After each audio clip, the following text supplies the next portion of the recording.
turabahaye ikaze mwese musanzwe mudukurikirana twizera ko mumeze neza kuri Bookimoon TV mwebwe mwese mwaduhisemwo dushimira abasanzwe ari ababone bacu kuri YouTube n'abandi bose bagiye kubandanya baza hari amakuru tugenda turabona ku mbuga zitandukanye hari n'amakuru tugenda turatora kunzira ahatandukanye abari abasanzwe bakora ibikorwa mvabwenge turindira neza kuri Sadbi asanzwe afise EP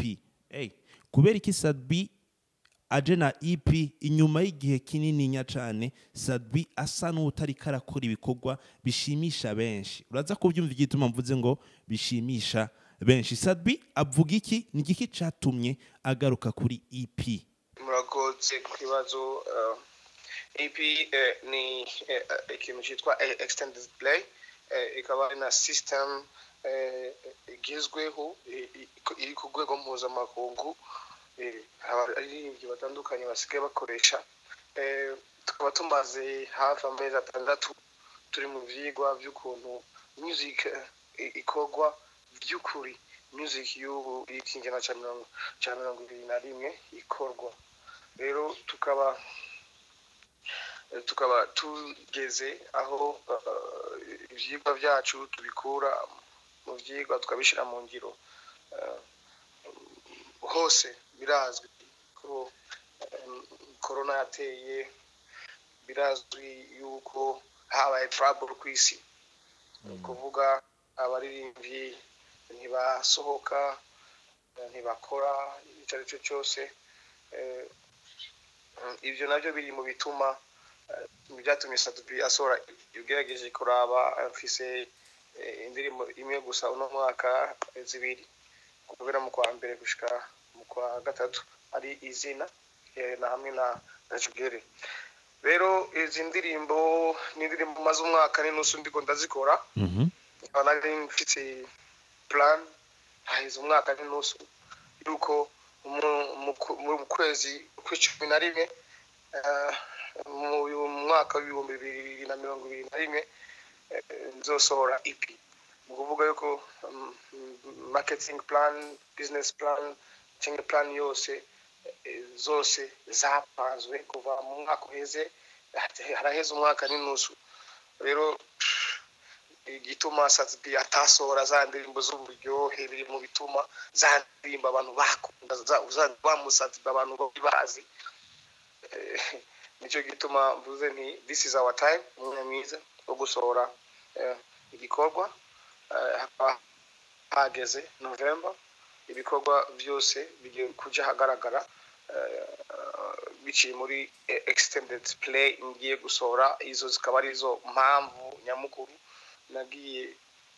niyumviriye kugira ngo dusore EP igira timu yanje inyuma y'ibyo byose bigiye gusohoka kubera iki Sadbi yahisemwe abahinyanyuzi harimo n'umwe mu bahinyanyuzi mu bamaze gukorera umuririmbyi umwe mu baririmbyi bazwi cyane ku isi ari we Ed Sheeran ugiye kuraba music kukotea music production ku isi ukuvuga ko ari quality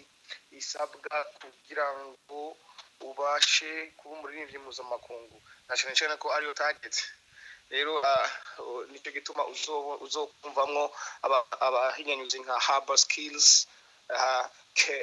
Skillz n'umuririmbyi producer producing beats akagira na mastering na sound maker no kuvuga aratanga sound now we find sound turarondera sound Mario Greats yakoranye n'abakis Daniel Nyashiski Calligraph Saudi Soul akaba harimo Yogo Beats ariko akorera muri Tanzania n'abanandi ba Likiba n'abandi akaba hariho Amiri Pro we ari papa wanje novuga yuko ari kizira gukora project yari yose namushizemo uretse no kuba afise good quality ye kuraba quality yagera akora kuva mu myaka iheze gushika no munsi nibaza yuko nawe ageze aho twomushira mu bakomeye ku isi bafise good sound ku isi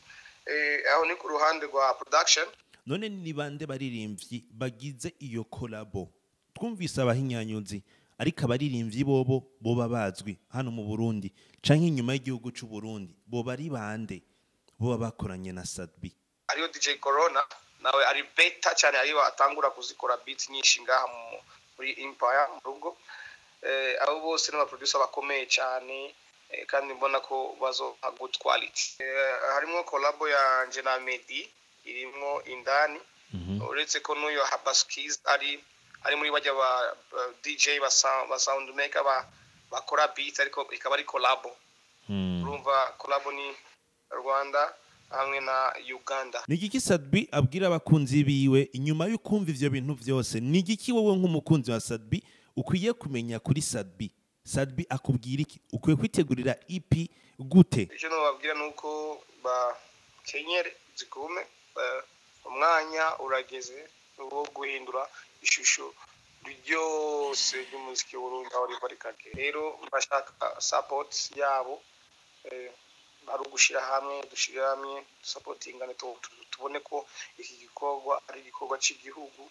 cy'uwo wese atari igikorwa cya Satipi wenyene. Ubushaka kumva indirimbo imwe mu ndirimbo ziri muri EP umviriza ni kuri Bookimoon ku nshuro ya mbere ahuza kumva imwe mu ndirimbo ziri muri EP ya Sadbi. Allo bite Krista bwangi waramutse gute waramutse neza